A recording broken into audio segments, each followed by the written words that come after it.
Hola, espero que todos se encuentren muy bien. Este video es introductorio sobre anatomía de abdomen y pelvis y corresponde al laboratorio número 4. Lo primero que tenemos que dejar en claro es que no existe un elemento anatómico que divida la cavidad abdominal de la cavidad pélvica, por lo tanto es correcto hablar de una cavidad abdominopélvica. Esta cavidad, además, es la cavidad más grande que tenemos en el cuerpo y va a estar conformada por estructuras osteomusculares. El componente óseo, por ejemplo, el proceso sifoide, el reborde costal, las 5 vértebras lumbares y los 2 huesos ilíacos van a servir principalmente como zona de inserción, mientras que la pared en sí adopta su forma cilíndrica gracias al componente muscular. Por arriba, el diafragma, por detrás, el plano profundo del músculo de dorso, por debajo los músculos de piso pélvico y cerrando de forma anterolateral la musculatura del abdomen. Debido a que tapizan componentes musculares, basta con que uno haga contracción para que todos los demás se contraigan. A este fenómeno se le denomina sinergia. Esta sinergia es el mecanismo más importante que tenemos desde el punto de vista postural. Otras funciones que tiene esta cavidad es la continencia urinaria, la continencia defecatoria, los mecanismos del parto, etc. Lo primero que vamos a tener es una descripción que va a ser de anatomía de superficie y va a corresponder a realizar divisiones a nivel de abdomen para dejar los órganos circunscritos en un cuadrante. El objetivo de esto es más bien clínico. ¿Cómo lo vamos a hacer? Trazamos dos líneas verticales más o menos a la mitad de la clavícula y la proyectamos más o menos hacia la mitad de los ligamentos inguinales. Las dos líneas horizontales, una irá bajo el reborde costal y la otra irá en las espinas ilíacas anterosuperiores. El abdomen tiene distintas capas. Vamos a tener la piel, vamos a tener la grasa, vamos a tener peritoneo, etc. Pero nos vamos a concentrar a lo que respecta a pared muscular. Nos vamos a encontrar con estos músculos que salen mencionados al lado izquierdo y vamos a tratar de ubicarlos con respecto a la lámina que está al lado derecho. Primero tenemos el recto del abdomen, que es un músculo que posee sus fibras longitudinales, que además sus vientres se encuentran segmentados.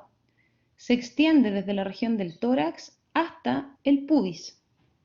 Luego tenemos el músculo oblicuo externo. Sus fibras son oblicuas en dirección inferomedial y posee una disposición superficial. En la capa intermedia, el músculo oblicuo interno, al otro lado. Fibras también oblicuas, pero con una dirección contraria. Y finalmente tenemos el músculo transverso del abdomen, que sus fibras son transversales, pero en esta lámina no se observa, ya que es el músculo más profundo que tenemos de la pared del abdomen. Si ampliamos en nuestro modelo anatómico, nos vamos a encontrar con los músculos que anteriormente les mencioné, pero podemos obtener otras cosas. Por ejemplo, el músculo termina en un tendón aplanado que se le va a llamar aponeurosis, en este caso la aponeurosis del oblicuo externo. El oblicuo externo, el oblicuo interno y el transverso del abdomen presentan este mismo tendón aplanado. Esos se van a fusionar y se van a insertar por medial justo en esta estructura que se llama línea media, separando ambos rectos del abdomen. Hacia el lado izquierdo pueden ver que hay una estructura como blanquecina, mientras que al lado derecho no. Esa estructura blanquecina corresponde a las vainas de los rectos. Hay una anterior y una posterior. Ya veremos adelante qué estructuras la conforman. Hacia abajo nos encontramos con el músculo piramidal. Este músculo es una variante anatómica. Quiere decir que no todos los individuos lo tienen. Pero aquellas personas que sí, su función específica va a ser tensar la línea alba, por lo tanto tiene una función que es mecánica. También se puede observar a nivel del recto las intersecciones tendinosas que son características de su estructura morfológica. Si realizamos cortes en el plano transversal, sobre y bajo el ombligo, podemos observar cómo se organizan las aponeurosis. En esta lámina al medio nos vamos a encontrar con un corte que va a ser supraumbilical. Podemos observar que el músculo oblicuo externo proyecta su aponeurosis por delante del recto, formando la vaina anterior del recto. mientras que el transverso del abdomen proyecta su aponeurosis por posterior, formando la vaina posterior del recto. El oblicuo interno lo que va a hacer es dividir su aponeurosis en una hoja anterior y en una hoja posterior, reforzando la vaina anterior y posterior a la vez. Ahora, si nos vamos a la zona que es infraumbilical, podremos observar que estos tres músculos anchos lo que hacen es proyectar sus aponeurosis por delante del músculo recto del abdomen, ¿ya? Que es una diferencia cuando es sobre o bajo ombligo. No se sabe muy bien cuál es la razón mecánica de por qué ocurre, pero al parecer tiene que ver con el proceso de gestación desde cuando éramos cuadrúpedos. En la pared anterior, específicamente en la región inguinal, nos vamos a encontrar con un conducto que recibe el mismo nombre. Es una hendidura. Algunas personas refieren como que es una falla de la pared abdominal. Una falla es un vestigio de nuestro desarrollo fetal cuando nuestras gónadas iban descendiendo, tanto para los hombres como las mujeres en el descenso testicular y el descenso ovárico. Imagínense que esto fuera un tubo que comunica la cavidad abdominal. Vamos a tener el anillo interno que lo va a conformar la fascia transversal y vamos a tener un anillo externo conformado por el músculo oblicuo externo, específicamente en su aponeurosis. ¿Qué vamos a tener dentro de este conducto? En el caso del hombre, el ducto deferente, también nos vamos a encontrar con algunos elementos que son nerviosos. En el caso de las mujeres, nos vamos a encontrar con el ligamento redondo del útero. Finalmente, tenemos la pared posterior del abdomen, que es la que va a cerrar nuestro cilindro. Nos vamos a encontrar con tres músculos, aunque generalmente solo se mencionan dos. Uno va a ser el cuadrado lumbar, que tiene una forma cuadrada, antiguamente también se llamaba cuadrado de los lomos, y tiene una disposición profunda y muy cercana al músculo transverso del abdomen. Si me voy hacia medial, lateral a las vértebras, aparece este músculo que tiene una forma cilíndrica que conecta con el miembro superior, el miembro inferior, específicamente con el trocánter menor, que corresponde al músculo psoas mayor. Y el último olvidado es el músculo ilíaco que tapiza la fosa ilíaca del hueso coxal y es quien refuerza la pared posterior del abdomen.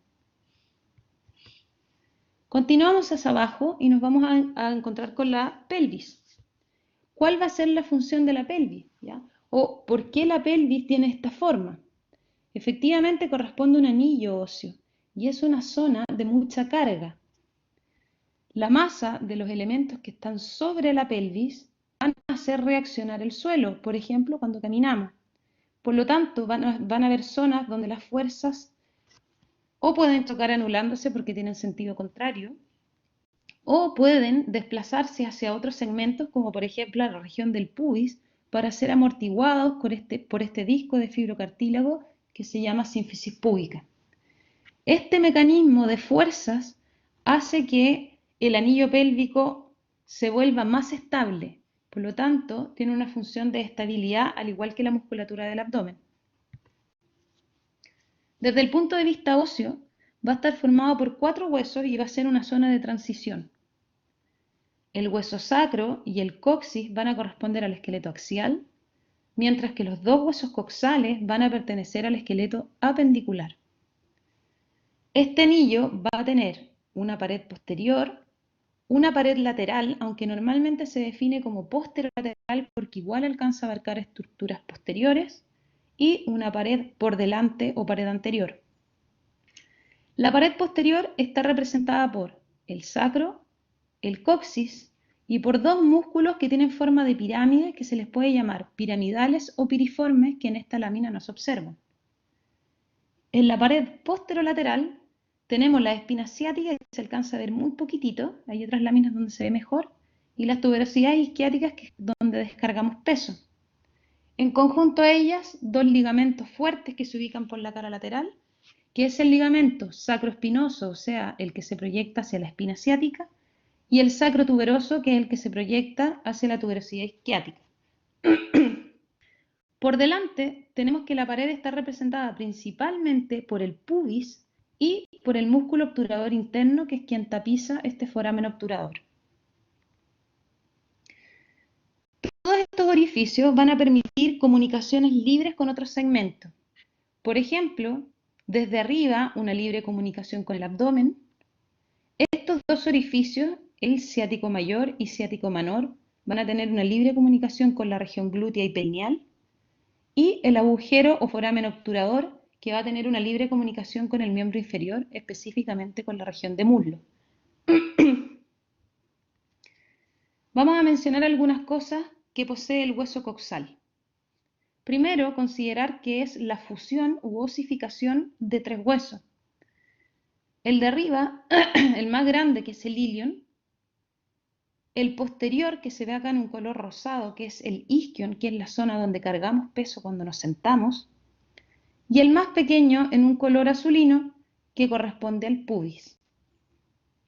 Los tres huesos se pueden encontrar en esta zona cóncava, que posteriormente va a corresponder a la articulación de cadera, que se llama acetábulo. Algunos reparos. Esta es una vista anterior, quiere decir que lo estamos viendo por delante.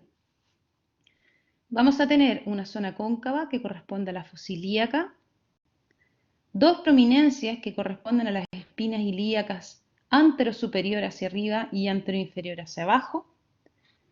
Por sobre la fosa, que es la estructura que palpamos cuando nos ponemos las manos en la cintura, que corresponde a la cresta ilíaca. Y por debajo, a una línea arqueada que posteriormente le va a dar forma al estrecho superior de la pelvis. Una vista lateral, podemos observar el acetábulo. Ahora nos vamos a encontrar con las caras glúteas, con la cara glútea, que es donde se van a insertar los músculos glúteos. Podemos observar hacia posterior, al igual que hacia anterior, dos prominencias que van a corresponder a las espinas ilíacas, póstero superior la de arriba, póstero inferior la de abajo. Un hundimiento que corresponde a la escotadura ciática o isquiática mayor, una prominencia, otra vez una espina, que puede ser ciática o isquiática menor, y un hundimiento nuevamente que corresponde a la escotadura ciática o isquiática menor. Hacia abajo, esta zona como maciza, que hay mayor componente óseo, va a corresponder a las tuberosidades isquiáticas. En una vista medial, o sea, volvemos a ver parte de esta fosa ilíaca, nos encontramos con la cara articular que posteriormente se va a unir con el sacro, que corresponde a la carilla auricular, formando la articulación sacroilíaca, y las ramas del pubis, una por arriba, que es la rama superior, y una por abajo, que es la rama inferior. Con respecto al sacro y el coxis, no voy a hablar de mayor detalles con respecto a sus reparos óseos, porque ya fueron descritos en el laboratorio anterior de columna. Ahora, si articulamos todos los huesos de la pelvis, nos va a quedar esta estructura que parece un anillo y va a presentar tres estrechos. Estos también tienen importancia clínica. El estrecho superior, entre el promontorio más o menos y el borde superior de la sínfisis púbica. Voy a tener un estrecho medio, más o menos a la altura de la espina ciática o espina isquiática, y un estrecho inferior en unión del coxis con el estrecho, con la articulación sínfisis en su borde inferior. Si vemos desde arriba, nos queda un poco más claro cuál sería el estrecho superior. Va a estar conformado por el promontorio del sacro, que es esta zona de carga, las alas del sacro, las líneas arqueadas y la región del pubis, incluyendo la articulación sínfisis púbica. Un estrecho inferior, o sea, visto desde abajo, el borde inferior de la sínfisis púbica, el ramo isquiopúbico, o la rama isquiopúbica, perdón, la tuberosidad isquiática y este gran ligamento que corresponde al sacro tuberoso, terminando en la línea media donde se encuentra el coxis. Estas estructuras son variables, se definen en la literatura 4 tipos de pelvis. La pelvis más común es la pelvis ginecoide, más o menos en el 50% de las mujeres. La pelvis androide es común en hombres. La pelvis platipeloide es una pelvis muy poco común. En la población no más del 3% supera este tipo de pelvis. Y finalmente la pelvis antropoide, que se observa de forma común en la raza negra. ¿Qué cosas toman como diferencia? Los estrechos superiores, la congruencia que tienen estos estrechos, ¿ya? El superior con el inferior, y finalmente la congruencia que tiene el estrecho superior con respecto a la cabeza fetal. La pelvis de la mujer versus el hombre tiene bastantes diferencias. De hecho, en cualquier texto normalmente se organizan en tablas. Yo voy a hablar de las diferencias que son más bien generales. Lo primero que tenemos es que la pelvis masculina es una pelvis cerrada, que es más alta, por tanto tiene mayor componente óseo, es una pelvis más pesada. Si la comparamos con la de la mujer, es una pelvis achatada, tiene menor componente óseo, por tanto es más liviana, y es una pelvis abierta en la región del ilíaco, por lo tanto es una pelvis receptiva. La gran diferencia entre la mujer y el hombre en sus pelvis es principalmente porque la mujer tiene la capacidad de gestar, mientras que el hombre no.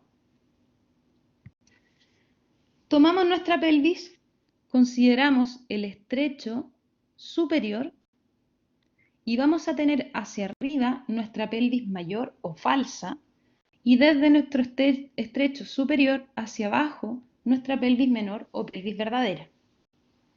La pelvis menor es la que nosotros comprendemos como pelvis. La pelvis mayor o falsa finalmente va a corresponder a cavidad abdominal. De las articulaciones, nos vamos a encontrar en esta zona en particular una transición que está en un proceso adaptativo desde que fuimos cuadrúpedos hasta que adquirimos la bipedestación, y es la articulación sacroilíaca. Es una articulación que clasificamos como mixta porque posee una carilla articular de tipo fibrosa y una carilla articular de tipo sinovial. La articulación fibrosa lo que hace es proporcionar estabilidad de la pelvis para tenernos en bipedestación, mientras que la carilla sinovial nos permite movilidad. Probablemente es la articulación más rara que tenemos en el cuerpo y es un vestigio de la evolución. La articulación lumbosacra y articulación sacrocoxigia van a corresponder a articulaciones entre vértebras. Por lo tanto, serían articulaciones intervertebrales que poseen un nombre distinto. Por tanto, obtienen la misma clasificación de cartilaginosa. La articulación sínfisis púbica se va a ubicar entre los pubis y es un disco de fibrocartílago casi de las mismas características del intervertebral, por lo tanto la clasificación también va a ser cartilaginosa.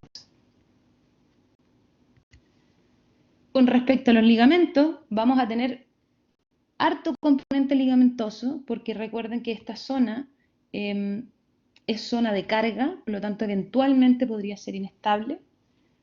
Vamos a tener los ligamentos sacroilíacos reforzando la articulación entre el sacro y el ilion. Vamos a tener ligamentos sacroilíacos anteriores, posteriores, interóseos que son profundos. Alcanzamos a observar el ligamento longitudinal anterior que viene desde arriba, desde cráneo, y se va a extender hasta la segunda vértebra sacra. El ligamento inguinal que va a unir el pubis con la espina ilíaca anterosuperior es este ligamento cilíndrico ancho, muy cercano al conducto inguinal, que va a corresponder a una formación a partir de la aponeurosis del músculo oblicuo externo. Y por detrás, los ligamentos sacrotuberosos y sacroespinosos.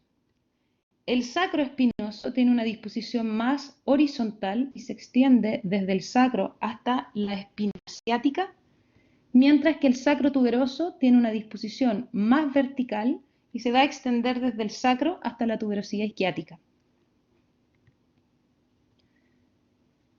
Las fueron escotaduras ciáticas mayor y menor. Gracias a estos ligamentos ahora se convierten en forámenes u orificios, ¿ya? Ciático mayor en el caso del rosado, ciático menor en el caso del verde.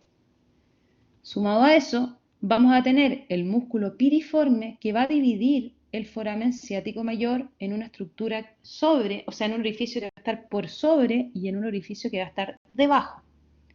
En la tabla aparecen todos los elementos que traspasan estos orificios.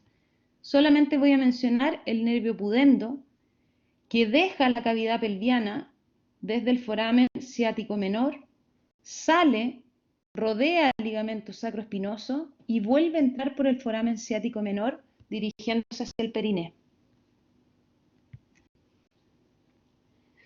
Ahora, ¿cómo se va a ver un todo?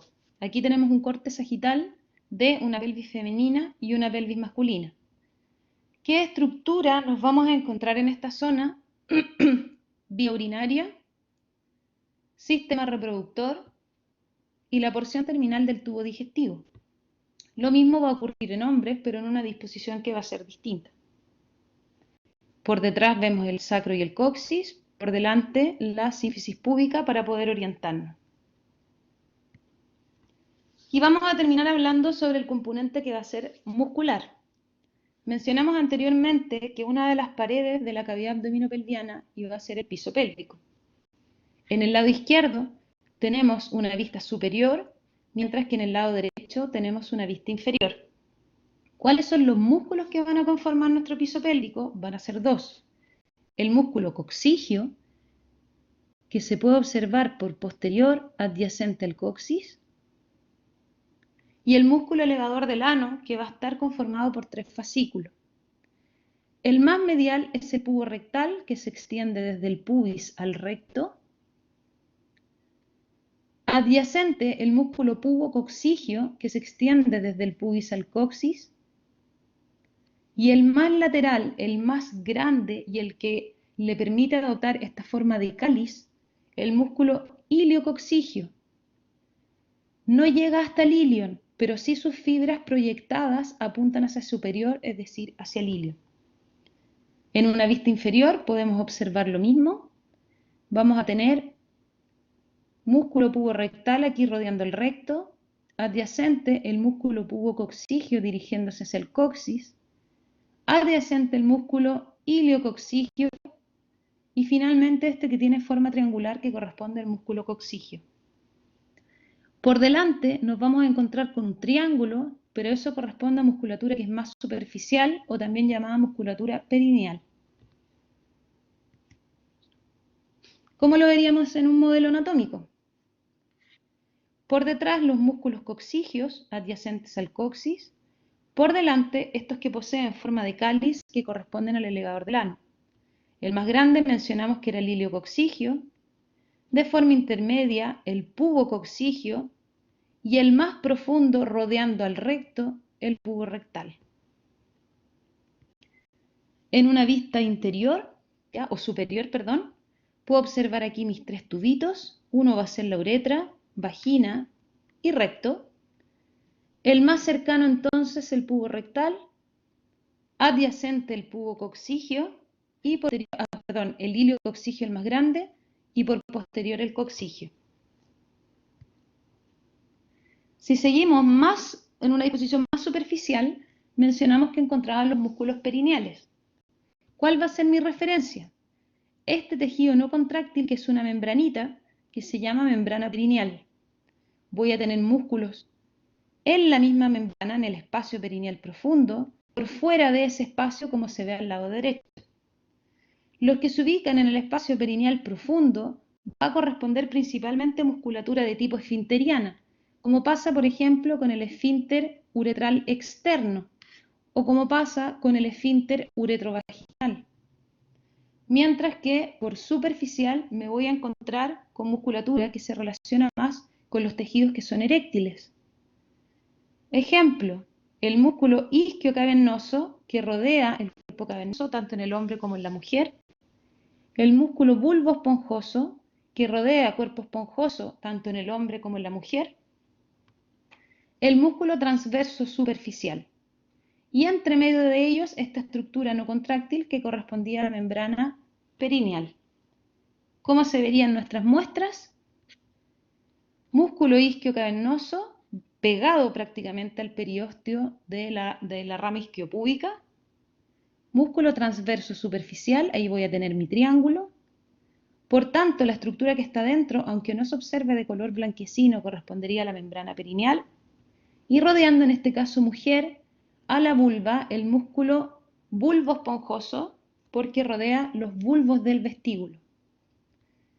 justo el punto central entre el introito de la vagina y el ano, el núcleo central del perineo, que es una zona donde se concentran distintos músculos en su inserción. Por el posterior, y lo pongo en otro color porque este representa al triángulo anal, el esfínter anal externo, que es un músculo orbicular que rodea el ano por superficial. Ahí aparecen mencionados los músculos que forman este núcleo central, tiene una importancia clínica también.